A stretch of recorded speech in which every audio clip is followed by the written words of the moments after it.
నమస్తే అండి. మీ పేరు? పెద్దిరెడ్డి. మాధవరెడ్డి. మహీషా. ఎవడురా నీకు మర్యాద పెట్టేది పేరు? ఎట చెప్పుకోబుద్ది అయిద్దిరా?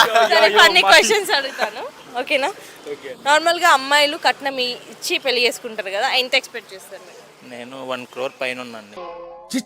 అది హెచ్డి చేయండి. అసలు వీడికి ఎవడన్నా పిల్లనిచ్చేది ఎక్కువ అయితే వీడికి మళ్ళీ కట్నం కూడా వాడిని ఎట్లా అవుతారు మీరు? కట్నమా? Of course. ఎందుకు?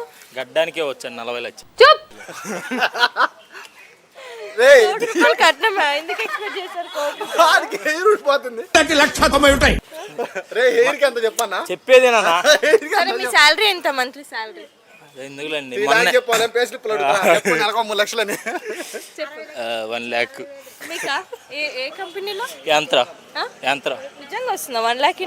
అంటే అట్లా కనిపించలేదు. ఇది ఏం చెత్త కాగితాలు ఎరకుండా వాళ్ళకి కనిపిస్తున్నాయి మేడం. ఏం మాట్లాడుతున్నారా నువ్వు? నీకేమన్నా బుర్రున్నదారా?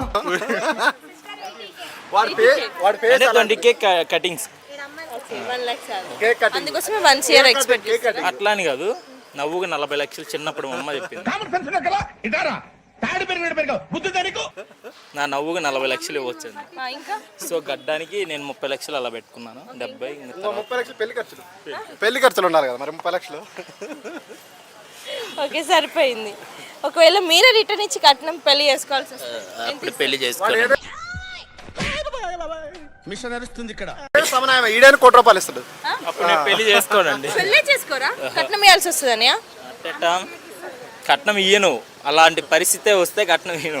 ఎందుకు? అది కన్ఫర్మ్ గా కట్నం ఇచ్చే మ్యారేజ్ చేసుకోవాలి అని వస్తే ఏం చేస్తావు? చేసుకోడు వాడికి.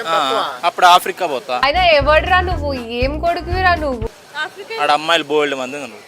ఎక్కడైనా ఇదే రూల్ ఉంటుంది. ఎంత ఇస్తారు? అప్పుడు కిమ్ దేశానికి పోతే వాడు అలాంటి రూల్స్ పెట్టాడు. అక్కడ కానీ పెళ్లి కోసం ఎంత దూరమైనా పోతారు. అమ్మాయిలు కట్నం ఇచ్చేస్తారు కదా, ఎంత కట్నం ఎక్స్పెక్ట్ చేస్తారు? నేనా